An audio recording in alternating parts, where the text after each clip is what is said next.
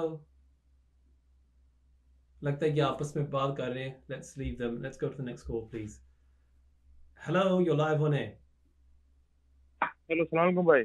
वालेकुम सलाम। भाई मेरे आपसे 2 सवाल थे।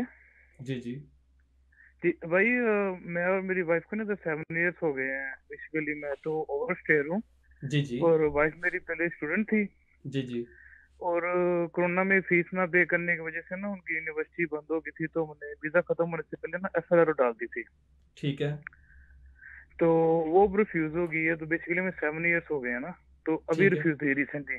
ओके। तो अगर हम एक नई एप्लीकेशन डालते हैं तो क्या हमारा 10 ईयर रूट बनता है उस पर? आपने ये मेरा शो देखा स्टार्ट से आज? नहीं भाईजान।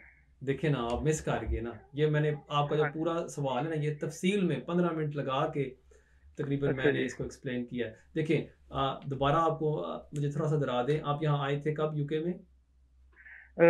2017 में। 17 में आप यहाँ आए, ठीक है। और वीज़ा कब तक चल रहा था स्टूडेंट का? वीजा चला मई 20 2020 तक, तक। ठीक है, 3 साल। उसके बाद वीज़ा एक्सपायर होने से पहले आपने FLRO एप्लीकेशन सबमिट कर दी, करेक्ट? जी जी जी हाँ जी, मई 2021 तक वीजा था। 21 तक 21 तक वीज़ा था। सो जो ह्यूमन राइट्स एप्लीकेशन है वो आपने कब सबमिट की है? वो एक्सपायर होने से पहले, वीजा एक्सपायर होने से पहले। ठीक है। और वो जो एप्लीकेशन है आपकी कब रिफ्यूज़ हुई है? ये लास्ट वीक में हुई है। कब हुई है, सॉरी? लास्ट वीक में, ये ला हफ्ते पहले। ठीक है।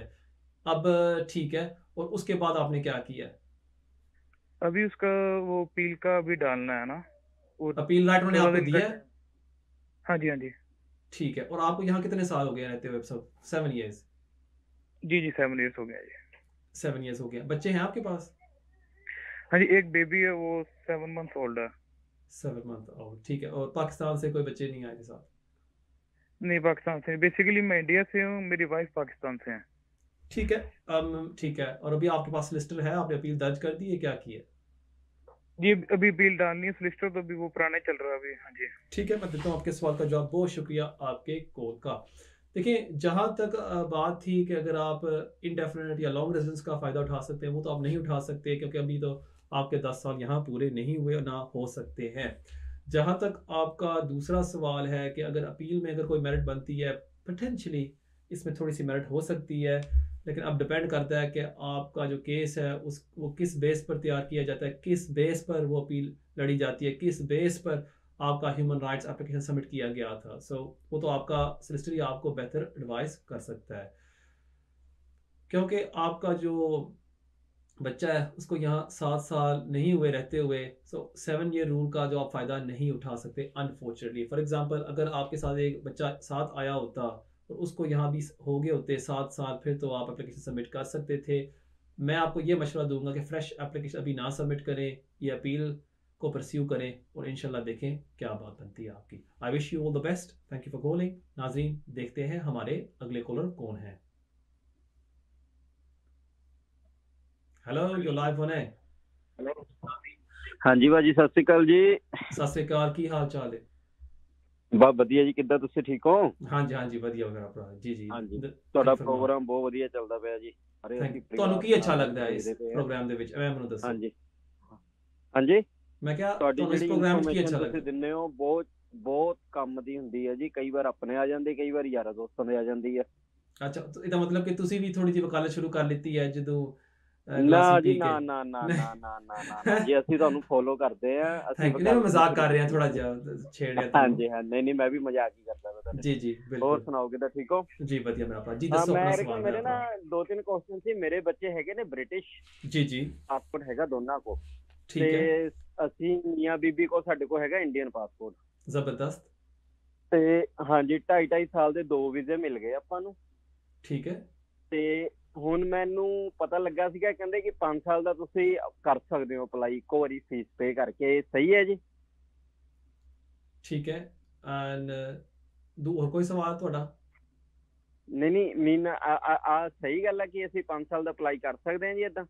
ਸਿੱਧਾ 5 ਸਾਲ ਦਾ ਨਹੀਂ, ਤੁਸੀਂ ਨਹੀਂ ਕਰ ਸਕਦੇ, ਨਹੀਂ। ਹਾਂ, ਅੱਛਾ 2.5 ਸਾਲ ਦਾ ਹੀ ਕਰਨਾ ਜੀ ਜੀ, ਪੈਣਾ ਹੈ ਨਾ ਜੀ, 2.5 ਅੱਗੇ ਸਾਲ ਵੀ ਬਿਲਕੁਲ। ਠੀਕ ਹੈ ਜੀ, ਸਹੀ ਆ। ਮੈਂ ਤੇ ਪਿਛਲੇ ਵੀਕ ਨੰਬਰ ਵੀ 2 ਨਾ, ਮੈਂ ਪਿਛਲੇ ਵੀਕ ਵੀ ਇਹ ਜਵਾਬ ਦਿੱਤਾ ਸੀ ਨਾ ਇਹਦੇ ਉੱਪਰ ਕਿ ਜੀ ਮੈਂ ਅਗਰ ਨਾ ਪਿਛਲੀ ਵੀਕ ਗਿਆ ਹੋਇਆ ਸੀ ਇੰਡੀਆ, ਅੱਛਾ ਮੈਂ ਅੱਛਾ, ਹੁਣੀ ਆਇਆ। ਨਹੀਂ ਮੈਂ ਦੁਬਾਰਾ ਤੇ ਦੁਹਰਾਉਣਾ ਚਾਹਨਾ ਜਦੋਂ ਤੁਹਾਡੇ ਮੈਂ ਵਾਸਤੇ ਨਾ, ਜਿਹੜਾ 5 ਸਾਲ ਦਾ ਰੂਟ ਹਾਂਜੀ ਹੁੰਦਾ ਹੈ ਨਾ, ਹਾਂਜੀ 5 ਸਾਲ ਦਾ ਰੂਟ ਉਹ ਹੁੰਦਾ ਹੈ ਕਿ ਅਗਰ ਤੁਸੀਂ ਮੀਆਂ ਬੀਵੀ ਇਕੱਠੇ ਨਹੀਂ ਰਹਿ ਰਹੇ, ਅਗਰ ਅੱਛਾ ਜੀ, ਤੁਸੀਂ ਦੋਨੋਂ ਠੀਕ ਆ। ਮੀਆਂ ਬੀਵੀ ਇਕੱਠੇ ਨਹੀਂ ਰਹਿ ਰਹੇ, ਫਿਰ ਤੁਸੀਂ 5 ਈਅਰ ਰੂਟ ਦਾ ਹਾਂਜੀ ਅਪਲਾਈ ਕਰ ਸਕਦੇ ਹੋ। ਲੇਕਿਨ ਤੁਹਾਡੇ ਕੇਸ ਦੇ ਵਿੱਚ ਕਿਉਂਕਿ ਤੁਹਾਡੀ ਵਾਈਫ ਵੀ ਇੰਡੀਅਨ ਨੈਸ਼ਨਲ ਹੈ ਔਰ ਉਹਦੇ ਕੋਲ ਵੀ ਹਾਂਜੀ ਇਹ 2.5 ਸਾਲ ਵਾਲਾ ਵੀਜ਼ਾ, ਹਾਂਜੀ 2.5 ਸਾਲ ਦਾ ਵੀਜ਼ਾ, ਲੀਵ ਟੂ ਰਿਮੇਨ। ਫਿਰ ਹਾਂਜੀ ਉਹ ਤੁਸੀਂ ਦੋਵੇਂ ਨਹੀਂ ਕਰ ਸਕਦੇ 5 ਈਅਰ ਰੂਟ। ਅਗਰ ਤੁਸੀਂ ਅਲੱਗਾ ਹੋ ਵੀ ਜਾਂਦੇ ਹੋ, ਮੈਂ ਤਾਂ ਦੁਆ ਕਰਦਾ ਕਿ ਤੁਸੀਂ ਹਮੇਸ਼ਾ ਇਕੱਠੇ ਰਹੋ, ਬਟ ਅਗਰ ਤੁਸੀਂ ਅਲੱਗਾ ਹੋ ਵੀ ਹਾਂਜੀ ਜਾਂਦੇ, ਹਾਂਜੀ ਤੁਸੀਂ 5 ਈਅਰ ਰੂਟ ਦਾ ਫਾਇਦਾ ਜੀ ਨਹੀਂ ਉਠਾ ਸਕਦੇ। ਸੋ ਉਹ ਤੁਹਾਡੇ ਪਰ ਲਾਗੂ ਨਹੀਂ ਹੁੰਦਾ। ਸਮਝ ਔਰ ਦੂਜਾ ਸਵਾਲ ਤੁਹਾਡਾ? ਠੀਕ। ਹਾਂਜੀ ਦੂਜਾ ਮੇਰਾ ਇਹ ਆ, ਮੈਂ ਨਾ ਇੰਡੀਆ ਤੋਂ ਆਇਆ ਸੀ, ਮੇਰਾ ਨਾ BRP ਕਾਰਡ ਗਿਆ ਗੁੰਮ। ਅੱਛਾ, ਉਹ ਪੰਜਾਬ ਵਿੱਚ ਤੇ ਛੋੜ ਆਏ? ਹਾਂਜੀ ਤੇ ਨਹੀਂ ਪੰਜਾਬ ਛੋੜਿਆ ਜਾਂਦੇ ਤਾਂ ਫਿਰ ਇੱਥੇ ਕਿੱਦਾਂ ਪਹੁੰਚਦੇ? ਫਿਰ ਕਿੱਥੇ ਗਵਾਤਾ ਫਿਰ? ਇੱਥੇ ਇਹ ਮੈਂ ਬੱਸ ਤੇ ਬੈਠਾ ਸੀ, ਬੱਸ 'ਚ ਗਿਰ ਗਿਆ ਕਿਤੇ। ਇਹ ਹੁਣ ਬੱਸ ਵਾਲੀ ਖੜਨ ਵਾਲੀ ਚੀਜ਼ ਤੇ ਨਹੀਂ ਨਾ, ਬੱਸ ਤੇ ਹੁਣ ਭਾਜੀ। ਨਹੀਂ ਉਹ ਨਾ ਬੱਸ ਵਾਲੇ ਨੂੰ ਪੈਸੇ ਦੇ ਰਿਹਾ ਸੀਗਾ, ਪੈਸੇ ਕੱਢਦੇ ਨਾ ਬੱਸ ਕਿਤੇ ਤੇ ਗਿਰ ਗਿਆ, ਤੁਸੀਂ ਪਤਾ ਆਪਣਾ ਨਹੀਂ ਬੱਸ ਲੱਗਾ। ਪਾਸ ਖਰੀਦਾ ਹੈ, oyster ਕਾਰਡ, BRP ਕਾਰਡ ਨਹੀਂ ਖਰੀਦਾ। ਨਹੀਂ ਅਸੀਂ ਕਿਹੜਾ ਬੱਸ ਦੇ ਗਾਹਕ ਆ ਡੇਲੀ ਦੇ, ਅਸੀਂ ਤਾਂ ਕਦੀ ਅੱਛਾ ਕਦੀ ਬੱਸੇ ਚੜੀਦਾ, ਉਹ ਵੀ ਜਾਣਾ ਸੀ ਤਾਂ ਕਰਕੇ। ਠੀਕ ਹੈ ਤੇ ਉਹ ਨਾ ਜਾਣੀ ਕਿ ਬੱਸ ਦੇ ਵਿੱਚ ਗਿਰ ਗਿਆ, ਤੇ ਉਹਦਾ ਜੀ ਮੈਂ ਆ ਕੇ ਕਰਤਾ ਸੀ ਸਬਮਿਟ, ਜੀ ਤੇ ਉਹ ਕੈਂਸਲ ਤਾਂ ਕਰਾਤਾ ਗਵਰਨਮੈਂਟ ਤੋਂ ਕਹਿ ਕੇ, ਹੈ ਨਾ ਉਹਨਾਂ ਨੂੰ। ਠੀਕ ਹੈ, ਤੇ ਉਹਦੀ ਅਪਾਇੰਟਮੈਂਟ ਵੀ ਮੈਂ ਬੁੱਕ ਕਰਾ ਲਈ ਹੈ ਆਪਣੀ, ਜਿਹੜੀ ਜ਼ਬਰਦਸਤ। ਰਿਨਿਊ ਵਾਲੀ ਹੁੰਦੀ ਆ ਠੀਕ ਬਾਇਓਮੈਟ੍ਰਿਕ ਹੈ ਵਾਲੀ। ਜੀ ਬਿਲਕੁਲ। ਹਾਂਜੀ ਤੇ ਮੇਰਾ ਕੁਐਸਚਨ ਇਹ ਹੈ, ਕਿਉਂਕਿ ਮੈਂ ਜਾਣਾ ਹੈਗਾ ਅਮਰੀਕਾ ਵਿਆਹ ਤੇ ਉਹ ਵਿਆਹ ਕਿਦੋਂ ਹੈ ਅਪ੍ਰੈਲ ਤੁਹਾਡਾ? ਦੇ ਵਿੱਚ। ਮੇਰਾ ਨਹੀਂ ਹੈਗਾ ਜਨਾਬੇ ਅਲੀ, ਤੁਸੀਂ ਨਹੀਂ ਤੁਹਾਡਾ ਨਹੀਂ ਗਿਆ, ਮੈਂ ਪੁੱਛ ਰਿਹਾ ਤੁਹਾਡਾ ਤੇ ਵਿਆਹ ਨਹੀਂ ਹੋ ਸਕਦਾ ਹੁਣ, ਖਾਬ ਤੁਸੀਂ ਛੋੜ ਦਿਓ, ਮੈਂ ਪੁੱਛ ਹਾਂਜੀ ਰਿਹਾ ਤੁਹਾਨੂੰ ਉਹ ਵਿਆਹ ਕਿਦੋਂ ਹੈ? ਉਹ ਅਪ੍ਰੈਲ ਦੇ ਵਿੱਚ ਹੈ ਜੀ, ਅਪ੍ਰੈਲ ਦੇ ਵਿੱਚ। ਠੀਕ ਹੈ ਮੇਰਾ ਭਰਾ, ਮੈਂ ਤੁਹਾਨੂੰ ਇਹ ਹਾਂਜੀ ਮਸ਼ਵਰਾ ਦਾਂਗਾ ਕਿਉਂਕਿ ਹੋਮ ਆਫਿਸ ਨਾ ਕਾਫੀ ਟਾਈਮ ਲੈਂਦੀ ਹੈ ਇਹਨਾਂ ਐਪਲੀਕੇਸ਼ਨਾਂ ਦੇ ਵਿੱਚ, 6 ਮਹੀਨੇ ਤੋਂ ਜ਼ਿਆਦਾ ਵੀ ਮੈਂ ਦੇਖਿਆ ਇਹ ਇੱਕ ਕਾਰਡ ਇਸ਼ੂ ਕਰਨ ਵਿੱਚ। ਅੱਛਾ ਜੀ ਤੁਸੀਂ ਕੀ ਕਰੋ, ਉਹ ਅੱਛਾ ਜੀ ਦੁਬਾਰਾ ਐਪਲੀਕੇਸ਼ਨ ਸਬਮਿਟ ਕਰਕੇ ਨਾ ਤੁਸੀਂ ਵਿੰਡੋ ਸਰਵਿਸ ਲੈ ਲਓ। ਵਿੰਡੋ ਸਰਵਿਸ ਲੈ ਲਈ, ਅੱਛਾ ਜੀ। ਬਿਲਕੁਲ, ਉਹ ਫਿਰ 1000 ਉਹ ਰੁਪਏ ਜਿਹੜੀ ਥੋੜਾ ਫੀਸ ਲੱਗੇਗਾ, ਭਰੀ ਹੈ ਤੇ ਉਹ ਤਾਂ ਉਹ ਤੁਹਾਨੂੰ ਖਰਾਬ ਹੋ ਵਾਪਸ ਆ ਜਾਣੀ ਫਿਰ। ਜਾਏਗੀ, ਉਹ ਵਾਪਸ ਆ ਜਾਏਗੀ ਤੁਹਾਨੂੰ। ਤੁਸੀਂ ਅਗਰ ਫਿੰਗਰਪ੍ਰਿੰਟ ਨਹੀਂ ਨਾ ਦੇਣ ਜਾਂਦੇ, ਅੱਛਾ ਜੀ ਤੁਹਾਨੂੰ ਉਹ ਪੈਸੇ ਵਾਪਸ ਆ ਜਾਣਗੇ ਜਿਹੜੇ ਹਾਂਜੀ। ਤੁਸੀਂ 90 70 80 ਪਾਉਂਡ ਦਿੱਤੇ ਨਾ, ਉਹ ਵਾਪਸ ਆ ਜਾਣਗੇ। ਠੀਕ ਹੈ ਮੇਰਾ ਨਹੀਂ ਭਰਾ, 132 ਪਾਉਂਡ ਪਏ ਉਹ ਵਾਪਸ ਆ ਜਾਣਗੇ, ਫਿਕਰ ਨਾ ਕਰੋ। ਠੀਕ ਹੈ ਤੇ ਠੀਕ ਹੈ ਮੇਰਾ 75 ਭਰਾ। ਪਾਉਂਡ ਇਹਨਾਂ ਨੂੰ ਦਿੱਤੇ ਆ ਜਿਹੜੇ ਇਹਨਾਂ ਨੇ ਕਾਰਡ ਅਪਲਾਈ ਕਰਨਾ ਆ। ਹਾਂ ਉਹ ਤੁਸੀਂ 75 ਪਾਉਂਡ ਉਹ ਵਾਪਸ ਆ ਜਾਣਗੇ। ਮੈਂ ਤੁਹਾਨੂੰ ਇਹ ਸਲਾਹ ਦਾਂਗਾ ਕਿ ਤੁਸੀਂ ਨਾ ਉਹ ਵਿੰਡੋ ਸਰਵਿਸ ਦੀ ਐਪਲੀਕੇਸ਼ਨ ਕਰ ਦਿਓ। ਠੀਕ ਹੈ ਮੇਰਾ ਭਰਾ, बहुत शुक्रिया ਤੁਹਾਡੇ ਕੋਲ ਦਾ। नाज़रीन देखते हैं हमारे अगले कॉलर कौन है। Hello you live on air. Hello अस्सलाम वालेकुम। वालेकुम सलाम जी कामरान भाई कैसे हैं? ठीक है जी, शुक्र अल्लाह का मेरे भाई। जी फरमाइए। जी कामरान भाई, मेरा एक छोटा सा क्वेश्चन है आपसे। मैं आपको फॉलो करता हूँ फेसबुक पे भी और आपको प्रोग्राम भी सुनता हूँ, आप बहुत अच्छे मशवरा देते हैं। Thank you. मैंने अपने वाइफ को और बच्चे को बुलाना है इधर, तो उनका DNA टेस्ट के लिए कौन सी कंपनी, कौन सा इदारा, कौन सा अच्छा है? ठीक है मैं देता हूँ आपके, और कोई सवाल आपका? जी बस ये मैंने पूछना था आपसे, थैंक यू। ठीक है, बहुत शुक्रिया आपके कॉल का। देखिए मुख्तलिफ कंपनीज हैं जो आप होम ऑफिस की वेबसाइट पर भी चेक कर सकते हैं कि कौन कौन सी अप्रूव्ड है, लेकिन on top of my head अगर आप मुझे अभी पूछें कि कौन सा मैं रिकमेंड करता हूँ या कौन सी अच्छी है, जो हम इस्तेमाल करते हैं वो है सेलमार्क, वो होम ऑफिस अप्रूव्ड है, वो आप इस्तेमाल कर सकते हैं और फिर वो DNA टेस्ट आपका और आपके बच्चों का कर सकते हैं। Thank you so much for your call. नाज़रीन देखते हैं हमारे अगले कॉलर कौन है। Hello you live on air. Hello hello hello you live on air. हाँ जी अस्सलाम वालेकुम जी। वालेकुम सलाम। भाई मैं पुछना सीगा अपने ਨੂੰ ਕਿ ਮੈਂ life of the UK test pass ਕੀਤਾ ਸੀ ਕਾਫੀ ਦੇਰ ਪਹਿਲਾਂ, ਕਾਫੀ हाँ ਦੇਰ जी ਹੋਈ ਮੈਨੂੰ। जी जी ਉਹ ਗੁੰਮ ਹੋ ਗਿਆ, ਹੋਮ ਆਫਿਸ ਵਾਲਿਆਂ ਨੇ ਗੁੰਮ ਕਰ ਦਿੱਤਾ। ਠੀਕ ਹੈ ਜੀ। ठीक है ਤੇ ਹੁਣ ਮੇਰੇ ਕੋਲ ਫੋਟੋਕਾਪੀ ਤੇ ਹੈਗੀ ਉਹਦੀ। ज़बरदस्त। ਤੇ अगर मैं वो अगर अपना वीजा डेफिनेट अप्लाई करना हो तो फिर वो मैंने फोटोकॉपी चल जू या कि ओरिजिनल चाहिए होगा। ठीक हो गया। और कोई ਤੇ सवाल? ਦੂਸਰੀ ਬਾਤ ਇਹ ਪੁੱਛਣੀ ਸੀਗੀ ਕਿ जी जी ਮੇਰੇ ਬੇਟੇ ਹੈਗੇ ਆ, ਬੇਟੀ ਦੋ ਹੈਗੇ ਆ, ਉਹ 18 to 25 ਇਅਰਸ ਆ, ਉਹਨਾਂ ਕੋਲ ਵੀਜ਼ੇ ਹੈਗੇ ਆ ਡਿਸਕਸ਼ਨਰੀ ਲਈ, ਠੀਕ ਹੈ ਜੀ। राइट राइट राइट ਤੇ ਉਹਨਾਂ ਨੇ ਕਰਨਾ ਹੈਗਾ ਡੈਫੀਨਿਟ ਅਪਲਾਈ 2 ਮਹੀਨੇ ਤੱਕ, 3 ਮਹੀਨੇ ਤੱਕ। राइट ओके ਪੁੱਛਣਾ ਇਹ ਸੀਗਾ ਕਿ ਉਹਨਾਂ ਦਾ ਡੈਫੀਨਿਟ ਹੋ ਜਾਊਗਾ ਕਿਉਂਕਿ ਹੁਣ 5 ਇਅਰਸ ਹੋ ਜਾਣੇ ਆ ਲੀਵ ਟੂ ਰਿਮੇਨ ਰਹਿੰਦਿਆਂ ਨੂੰ, ਇਹਨੂੰ ਡਿਸਕਸ਼ਨਰੀ ਲੀਵ ਦੇ ਉੱਪਰ ਨਾ, ठीक ਔਰ 25 ਤੋਂ ਘੱਟ ਉਹਦਾ। ठीक और अगर हुआ इंडेफिनिट तो फिर वो ब्रिटिश पासपोर्ट सेम भी ले सकती है या उन्होंने 10 ईयर वेट करना पड़ेगा, क्योंकि जो बच्चे सी ना उन्होंने कसूर नहीं है ना, जो ओवरस्टे होए या और यंग सी सारे ना है एक ऐसी एक्सक्यूज दे के। लेकिन वो एक मिनट सॉरी लास्ट सवाल पूछना सी इस लिहाज कि जेडे ਤੁਹਾਡੇ ਬੱਚੇ ਨੇ 1825 ਉਹ ਕਿਥੋਂ यूके पैदा ਹੋਏ ਸਨ ਜਾਂ ਇੰਡੀਆ? नहीं पाकिस्तान आए थे। पाकिस्तान आए थे, सॉरी ठीक है जी जी पाकिस्तान ਤੋਂ ਆਏ ਸੀਗੇ ਤੇ ਇੱਥੇ ਉਹ ਫਿਰ ਉਹਨੇ ਹਾਫ ਆਫ ਲਾਈਫ ਇੱਥੇ ਗੁਜ਼ਾਰ ਲਈ ਸੀ। ਚੰਦ ਹੋਰ ਸਵਾਲ ਪਲੀਜ਼। ਤੁਸੀਂ ਨੈਸ਼ਨੈਲਿਟੀ ਵਾਸਤੇ ਅਪਲਾਈ ਕਰਨਾ ਹੈ, ਠੀਕ ਹੈ ਨਾ, ਰਾਈਟ? ਤੁਸੀਂ ਤੁਹਾਡੇ ਕੋਲ ਇੰਡੈਫੀਨਿਟ ਹੈ ਜਾਂ ਨਹੀਂ ਨਹੀਂ ਮੇਰਾ ਸਾਡੇ ਕੋਲ ਵੀ ਵੀਜ਼ਾ 7 ਈਅਰ ਬੇਸਿਸ ਤੇ 7 ਈਅਰ ਬੇਸ ਤੇ ਠੀਕ ਹੋ ਗਿਆ। ਔਰ ਠੀਕ ਹੋ ਗਿਆ। ਔਰ ਜਿਹੜੇ ਤੁਹਾਡੀ ਵਾਈਫ ਹੈ ਉਹ ਵੀ ਵੀਜ਼ਾ ਠੀਕ ਹੈ। ਮੈਂ ਦੇਦਾ ਤੁਹਾਡੇ ਸਵਾਲ ਦਾ ਜਵਾਬ। ਇਹ ਦੇਖਣਾ ਕਿ ਟੈਸਟ ਜਿਹੜਾ ਹੈਗਾ ਉਹ ਦੁਬਾਰਾ ਮੈਨੂੰ ਪਾਸ ਕਰਨਾ ਪਊਗਾ ਜਾਂ ਜਦੋਂ ਡੈਫੀਨਿਟ ਲੈਣਾ ਹੋ ਜਾਂ ਉਹ ਚੱਲ ਜੂਗਾ, ਫੋਟੋਕਾਪੀ ਚੱਲ ਜੂਗੀ। ਠੀਕ ਹੈ, ਮੈਂ ਦੇਣਾ ਤੁਹਾਡੇ ਸਵਾਲ ਦਾ ਜਵਾਬ। ਬਹੁਤ ਸ਼ੁਕਰੀਆ ਤੁਹਾਡੇ ਨਾਲ ਤੁਹਾਨੂੰ ਨਾਲ ਰਾਬਤਾ ਅਸੀਂ ਕਰਾਂਗੇ ਇਨਸ਼ਾਅੱਲਾ ਫਿਰ। ਇਨਸ਼ਾਅੱਲਾ ਠੀਕ ਹੈ ਮੇਰਾ ਭਰਾ, thank you so much for ਕੋਲ। ਜਿੱਥੇ ਤੱਕ ਤੁਹਾਡਾ ਪਹਿਲਾ ਸਵਾਲ ਹੈ ਕਿ ਤੁਸੀਂ ਲਾਈਫ ਇਨ ਦ UK ਚੰਦ ਸਾਲ ਪਹਿਲਾਂ ਪਾਸ ਕੀਤਾ ਹੈ ਔਰ ਤੁਸੀਂ ਹੋਮ ਆਫਿਸ ਸਬਮਿਟ ਕੀਤਾ ਸੀ, ਹੋਮ ਆਫਿਸ ਨੇ ਗਵਾਤਾ ਹੈ ਔਰ ਤੁਹਾਡੇ ਕੋਲ ਕਾਪੀ ਹੈ, ਤੁਸੀਂ ਬਿਲਕੁਲ ਉਹ ਕਾਪੀ ਇਸਤੇਮਾਲ ਕਰ ਸਕਦੇ ਹੋ ਕਿਉਂਕਿ ਜਿਹੜੀ ਅੱਜ ਕੱਲ੍ਹ ਤੇ ਵੈਸੇ ਹੀ ਡਾਕੂਮੈਂਟ ਸਕੈਨ ਕੀਤੇ ਜਾਂਦੇ ਨੇ। ਔਰ ਦੂਸਰਾ ਜਿਹੜਾ life in the UK test ਹੁੰਦਾ ਹੈ ਉਹਦੀ ਕੋਈ ਐਕਸਪਾਇਰੀ ਨਹੀਂ ਹੁੰਦੀ, B1 ਦੀ ਹੁੰਦੀ ਹੈ, ਲਾਈਫ ਇਨ ਦ UK ਦੀ ਨਹੀਂ ਹੁੰਦੀ। ਜਿੱਥੇ ਤੱਕ ਤੁਹਾਡਾ ਦੂਸਰਾ ਸਵਾਲ ਹੈ ਕਿ ਤੁਹਾਡੇ ਬੱਚਿਆਂ ਨੂੰ ਹੋ ਗਏ ਨੇ ਇੱਥੇ 5 ਸਾਲ ਵੀਜ਼ੇ ਦੇ ਨਾਲ ਔਰ ਉਹਨਾਂ ਦੀ ਉਮਰ ਹੈ 18 ਤੋਂ 25 ਦੇ ਦਰਮਿਆਨ, ਉਹ ਅਪਲਾਈ ਕਰ ਸਕਦੇ ਨੇ ILR ਵਾਸਤੇ, ਬਿਲਕੁਲ ਉਹ ਕਰ ਸਕਦੇ ਨੇ ਔਰ ਉਹਨਾਂ ਨੂੰ ILR ਮਿਲ ਜਾਏਗੀ। ਜਿੱਥੇ ਤੱਕ ਤੁਹਾਡਾ ਦੂਜਾ ਸਵਾਲ ਹੈ, ਤੀਜਾ ਸਵਾਲ ਕਿ ਉਹ ਨੈਸ਼ਨੈਲਿਟੀ ਵਾਸਤੇ ਅਪਲਾਈ ਕਰ ਸਕਦੇ ਨੇ, ਸਾਲ ਬਾਅਦ ਉਹ ਨੈਸ਼ਨੈਲਿਟੀ ਵਾਸਤੇ ਅਪਲਾਈ ਕਰ ਸਕਦੇ ਨੇ ਔਰ ਉਹ ਐਕਸਪਲੇਨ ਕਰ ਸਕਦੇ ਨੇ ਕਿ ਅਸੀਂ ਮਾਈਨਰ ਸਾਂ ਔਰ ਸਾਡੇ ਕੋਲ ਸਟੇਟਸ ਨਹੀਂ ਸੀ ਔਰ ਸਾਡਾ ਅਫੋਰਡ ਨਹੀਂ, ਔਰ ਫਿਰ ਉਹਦਾ ਉਹ डिस्कशनी बेस पे कर सकते हैं। बहुत शुक्रिया ਤੁਹਾਡੇ ਕੋਲ ਦਾ। नाज़रीन एक रिक्वेस्ट है आप सबसे कि आपको वेट करने की ज़रूरत नहीं है कि जब कॉल एंड होता है फिर ही आप कॉल करें। हमारे पास 8-10 लाइनें मौजूद हैं, सो आप जितना जल्दी फ़ोन करेंगे उतनी ही जल्दी आपकी बारी आएगी क्योंकि हमारे पास ना एक क्यू है, क्यू सिस्टम के मुताबिक हम कॉल्स लेते हैं। सो आपको वेट करने की बिल्कुल ज़रूरत नहीं, फौरी तौर पर आप कॉल करें, आपको एक मैसेज सुनाया जाएगा कि you are in the queue, please hold करें जैसे आपकी बारी आती है, thank you for calling. So फौरी तौर पर आप कॉल कर लें और हम आपको ट्रांसफ़र करेंगे लाइव ऑन एयर। नाजरीन देखते हैं हमारे अगले कॉलर कौन है। हेलो हेलो, अस्सलाम वालेकुम। वालेकुम सलाम कामरान भाई, क्या हाल है? ठीक है जी, शुक्रिया मेरी बहन, आप सुनाए ठीक ठाक हैं? पिछले वीक मैंने कॉल की थी आपको कि मेरे बेटे ने वाइफ का वीजा अप्लाई करना है। जी जी, वो जो मैंने घर की बात की थी ना,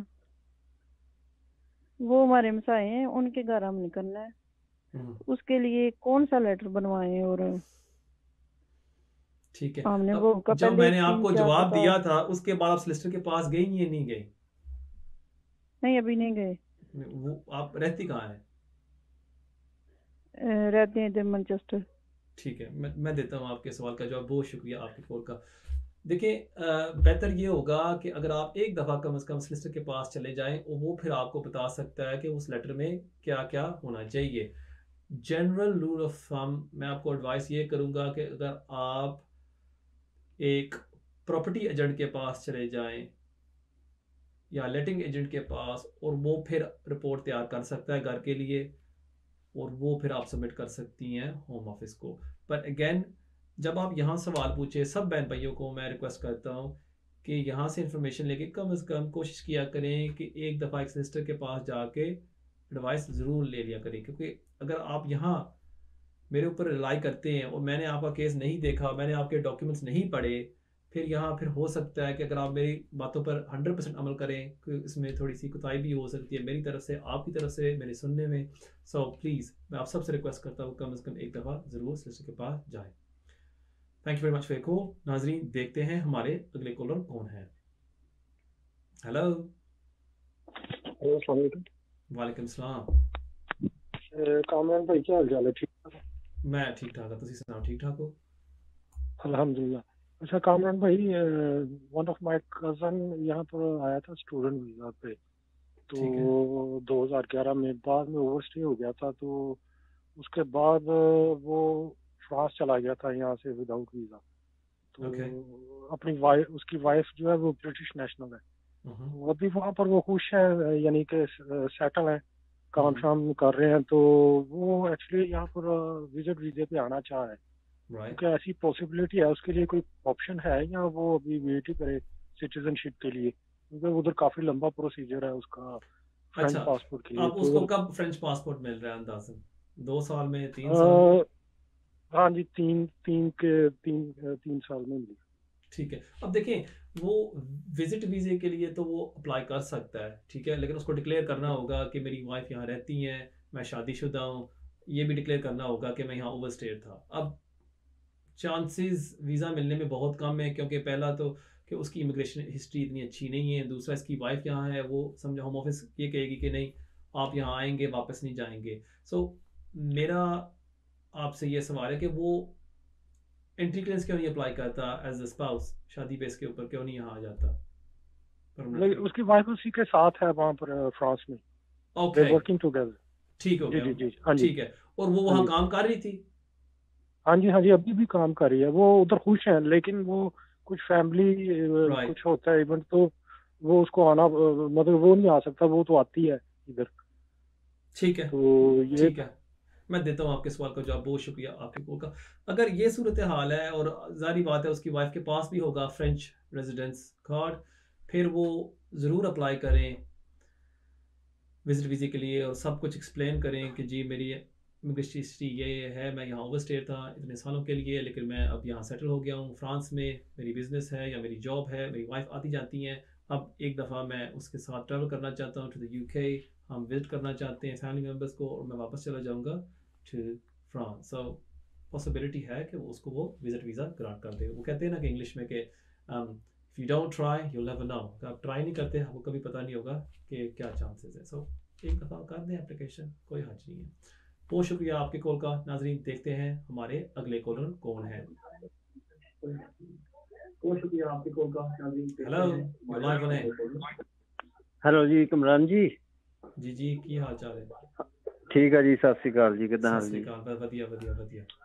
ਅੱਜ ਪਹਿਲੀ ਵਾਰੀ ਤੁਹਾਡੇ ਨਾਲ ਗੱਲ ਕਰਨ ਲੱਗੇ ਆ, ਉਹਦਾ ਸਾਲ ਕ ਪਹਿਲਾਂ ਦੇਖਿਆ ਸੀ ਇਹ ਤੇ ਫਿਰ ਮੁਬਾਰਕ ਦਿਨ ਹੈ ਮੇਰੇ ਵਾਸਤੇ ਕਿ ਅਗਰ ਤੁਸੀਂ ਕਾਲ ਕੀਤਾ ਹੈ ਔਰ ਅੱਜ ਸਾਡੀ ਗੱਲ ਹੋਈ। ਹੋਰ ਕਿਦਾਂ ਤੁਸੀਂ ਠੀਕ ਹੈ? ਜੀ ਵਧੀਆ ਮੇਰਾ ਭਰਾ ਜੀ, ਪੁੱਛੋ ਆਪਣਾ। ਹਾਂਜੀ ਸਰ, ਪੁੱਛਣਾ ਸੀਗਾ ਜਿਹੜਾ ਸਾਡਾ ਵੀਜ਼ਾ ਲੀਵ ਟੂ ਰਿਮੇਨ ਆ, ਸੈਕੰਡ ਐਪਲੀਕੇਸ਼ਨ ਪਾਈ ਉਹ ਆ 10 ਮੰਥ ਹੋ ਗਏ ਆ, तो 11 ਸਟਾਰਟ ਹੋ ਗਿਆ ਨਾ। ਹਾਂਜੀ ਹਾਂਜੀ। ਤੇ ਮੇਰੀ ਮੰਮੀ ਇੰਡੀਆ ਦੇ ਵਿੱਚ ਨਾ ਉਹ ਠੀਕ ਨਹੀਂ ਹੈਗੀ, 77 ਈਅਰ ਦੇ ਆ, ਤੇ ਉਹ ਜ਼ਿਆਦਾ ਢਿੱਲੇ ਆ, ਠੀਕ ਨਹੀਂ ਉਹਨਾਂ ਦਾ। ਹੁਣ ਡਾਕਟਰ ਦਾ ਲੈਟਰ ਵੀ ਅਸੀਂ ਆਇਆ ਸੀਗਾ ਸਾਨੂੰ ਐਮਰਜੈਂਸੀ, ਆਪਾਂ ਉਹ 2 ਵੀਕਾਂ ਹੋ ਗਏ ਉਹਨਾਂ ਨੂੰ ਭੇਜ ਦਿੱਤਾ ਸੀਗਾ। ਹਾਂਜੀ। ਤੇ ਉਹ ਕਿੰਨੀ ਕੁ ਦੇਰ ਬਾਅਦ ਜਵਾਬ ਦਿੰਦੇ ਆ ਸਾਨੂੰ, ਉਹਦਾ ਫਿਰ ਕੋਈ ਅਸਰ ਵੀ ਹੈਗਾ ਜਾਂ ਏਦਾਂ ਤੜਫੀ ਜਾਵਾਂਗੇ ਅਸੀਂ? ਨੰਬਰ 2 ਤੇ ਜਿਹੜਾ ਮੇਰਾ ਸਨ ਆ ਉਹ ਬ੍ਰਿਟਿਸ਼ ਆ ਨਾ, ਉਹ ਹੁਣ ਉਹ ਵੀ ਬਹੁਤ ਕਾਲਾ ਪਿਆ ਆ ਵੀ ਮੈਂ ਇੰਡੀਆ ਨੂੰ ਜਾਣਾ ਚਾਹੁੰਦਾ ਆ ਨਾ, ਜਿੱਦਾਂ ਨਾ ਨਿਆਣਿਆਂ ਨੂੰ ਹੁੰਦਾ ਹੀ ਆ ਵੀ 2 ਸਾਲ ਹੋ ਗਏ ਹੁਣ ਸਾਨੂੰ ਗਿਆ ਨੂੰ ਇੰਡੀਆ ਨੂੰ। ਜੀ ਜੀ। ਹਨਾ 10-11 ਮਹੀਨੇ ਦਾ ਹੁਣ ਵੀਜ਼ਾ ਅਪਲਾਈ ਕੀਤੇ ਨੂੰ ਹੋ ਗਏ ਆ, ਤੇ ਅੱਗੇ ਵੀ 10-12 ਸਾਲ ਪਹਿਲੀ ਵਾਰੀ ਗਏ ਉਹਨੂੰ ਲੈ ਕੇ। ਤੇ ਉਹਦੇ ਵੱਲੋਂ ਜੇ ਕੋਈ ਲੈਟਰ, ਉਹ ਕਹਿੰਦਾ ਮੈਂ ਆਪਣੇ ਵੱਲੋਂ ਕੋਈ ਮੈਂ ਲੈਟਰ ਲਿਖ ਦਿੰਦਾ ਆ, ਮੈਂ ਗਰੰਟੀ ਨੂੰ ਮਿਲਣਾ ਚਾਹੁੰਦਾ ਜਾਂ ਜਾਣਾ ਚਾਹੁੰਦਾ ਆ, ਉਹਦੇ ਵੱਲੋਂ ਕੋਈ ਲੈਟਰ ਲਿਖਾ ਕੇ ਭੇਜਦੀ, ਉਹਦੀ ਹੈਂਡ ਰਾਈਟਿੰਗ ਦੇ ਵਿੱਚ ਕੁਝ ਸੁਣਾਈ ਹੋਊਗੀ। ਇਹੀ ਮੇਰੇ 2 ਕੁਐਸਚਨ ਆ ਜੀ। Thank you. ਠੀਕ ਹੈ, ਮੈਂ ਦੇਣਾ ਤੁਹਾਡੇ ਸਵਾਲ ਦਾ ਜਵਾਬ। ਬਹੁਤ ਸ਼ੁਕਰੀਆ ਤੁਹਾਡੇ ਕੋਲ ਦਾ। ਅਗਰ ਤੁਸੀਂ ਡਾਕਟਰ ਦੇ ਜ਼ਰੀਏ ਇੰਡੀਆ ਦੇ ਡਾਕਟਰ ਤੋਂ ਇੱਕ ਲੈਟਰ ਲਿਆ ਔਰ ਤੁਸੀਂ ਹੋਮ ਆਫਿਸ ਨੂੰ ਅੱਗੇ ਭੇਜਦਾ ਹੈ, ਮੇਰੇ ਐਕਸਪੀਰੀਅੰਸ ਦੇ ਵਿੱਚ 2 ਤੋਂ 4 ਵੀਕਾਂ ਦੇ ਅੰਦਰ ਉਹ ਜਵਾਬ ਦੇ ਦਿੰਦੇ ਹੁੰਦੇ ਨੇ। ਸੋ ਅਗਰ 2 ਵੀਕਾਂ ਹੋ ਗਈਆਂ ਨੇ 2 ਵੀਕਾਂ ਹੋਰ ਠਹਿਰ ਲਓ, ਅਗਰ ਜਵਾਬ ਨਹੀਂ ਆਉਂਦਾ ਤੁਸੀਂ ਇੱਕ ਰਿਮਾਈਂਡਰ ਉਹਨਾਂ ਨੂੰ ਭੇਜ ਦਿਓ, ਮੈਨੂੰ ਪੂਰੀ ਉਮੀਦ ਹੈ ਕਿ ਉਹ ਤੁਹਾਨੂੰ ਜ਼ਰੂਰ ਜਵਾਬ ਦੇਣਗੇ। ਔਰ ਵੈਸੇ ਤੁਸੀਂ ਮੈਨੂੰ ਦੱਸਿਆ ਹੈ ਕਿ ਤੁਹਾਡੇ ਐਪਲੀਕੇਸ਼ਨ ਨੂੰ 11 ਮਹੀਨੇ ਹੋ ਗਏ ਨੇ, ਫਿਰ ਵੈਸੇ ਹੀ ਤੁਹਾਨੂੰ ਜਵਾਬ ਨੂੰ ਆ ਜਾਣਾ ਚਾਹੀਦਾ ਅੱਜ ਕੱਲ੍ਹ। ਅਗਰ ਇਸ ਮਹੀਨੇ ਦੇ ਐਂਡ ਤੱਕ ਨਾ ਆਇਆ, ਮੇਰੇ ਖਿਆਲ ਦੇ ਵਿੱਚ ਅਗਲੇ ਮਹੀਨੇ ਸਟਾਰਟ ਵੀ ਤੁਹਾਨੂੰ ਆ ਜਾਏਗਾ। ਉਮੀਦ ਹੈ ਕਿ ਉਹ ਤੁਹਾਡੇ ਵਾਸਤੇ ਖੁਸ਼ਖਬਰੀ ਹੋਏਗੀ। ਸੋ ਥੋੜਾ ਜਿਹਾ ਤੁਸੀਂ ਸਬਰ ਕਰ ਲਓ, ਪੂਰੀ ਉਮੀਦ ਹੈ ਕਿ ਤੁਹਾਨੂੰ ਉਹ ਵੀਜ਼ਾ बहुत जल्द इशू कर देंगे। बहुत शुक्रिया ਤੁਹਾਡੇ ਕੋਲ ਦਾ। नाजरीन देखते हैं हमारे अगले कॉलर कौन है। Hello hello hello hello, you live होने। अस्सलाम वालेकुम। वालेकुम सलाम। बेसिकली कामरान भाई, मैं आया था 2009 में फैमिली के साथ, 13 साल का था।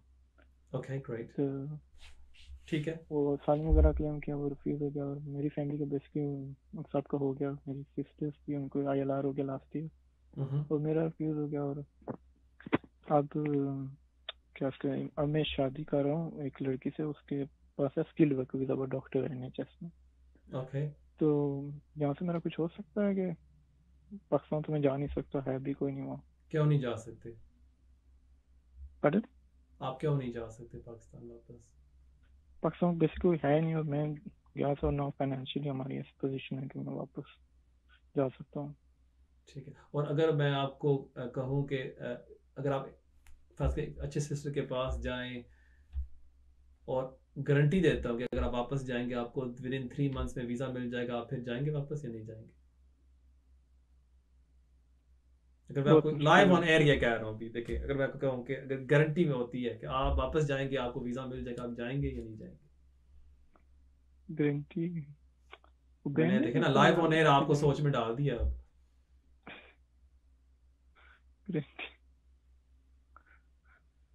ठीक है, आप सोच लें और फिर आप रब्ता करिएगा।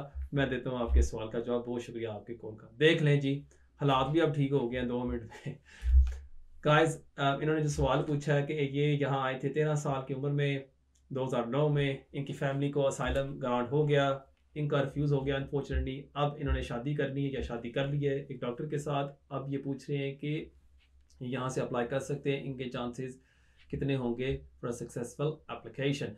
देखें, अगर आपका सॉलिसिटर अच्छा हो ना और ये केस सही तरह तैयार किया जाए, मैं तो आपका ये मशवरा दूंगा कि आप वापस जाके एंट्री क्लियरेंस ले लें सीरियसली। क्योंकि ना आपने यहाँ 14 साल गुजारे, 14-15 साल कुछ भी नहीं हासिल किया, टाइम ज़ाया हुआ है आपका। और जितना आप टाइम यहाँ यूके अंदर गुजारेंगे, एप्लीकेशन सबमिट कर देंगे, बेशुमार आपको लोग होंगे जो आपको मशवरा दे देंगे, नहीं हम डाल देते हैं, ये तो हो जाएगा, फिक्र ही मत करो। और फिर आपको पता है ये रिफ्यूज़ हो जाता है, अपील्स पर जाता है, और आपका ही बस टाइम ज़ाया होता है। और टाइम बहुत कीमती होता है। जो जो हमारी ज़िंदगी बढ़ती जाती है ना, हमें इस चीज़ का एहसास होता है कि द मोस्ट वैल्यूबल चीज़ इस दुनिया में है आपका टाइम, और वो कभी वापस नहीं आता। सो इसलिए आप एक अच्छे से सिस्टर को कंसल्ट कर लें, और वो फिर आपको एडवाइस कर सकता है कि आपको क्या करना चाहिए। इनसाइड द यूके में भी ये एप्लीकेशन सबमिट हो सकती है, it's possible, but it's not easy, it's not straight forward. हमने अभी की हैं 2 एप्लीकेशन इनसाइड द यूके, वो हो गए हैं, बट उस पर हमने बहुत बहुत बहुत मेहनत की थी, इट वाज़न्ट स्ट्रेट फॉरवर्ड। सो एक दफ़ा से मिल लें, वो फिर आपको एडवाइस कर सकता है कि आपको क्या करना चाहिए। बहुत शुक्रिया आपकी कॉल का।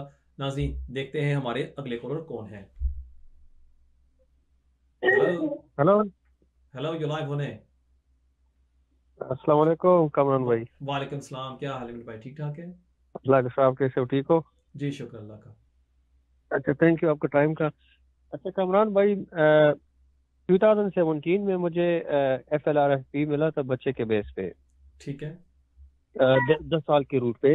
ओके। और फिर मैंने जो है ना उसको 5 ईयर रूट में मैंने चेंज किया 2018 में, 1 साल बाद। Okay great. तो फिर जो है ना वो 2020 अक्टूबर में वो वीज़ा ख़त्म हो गया, तो फिर मैंने एक्सटेंशन किया, तो एक्सटेंशन पे 5 महीने लग गए हैं। ठीक है। तो 2021 मार्च में फिर मेरा वीज़ा आ गया। ठीक है। तो अभी वो ख़त्म हो रहा है इस साल अक्टूबर में।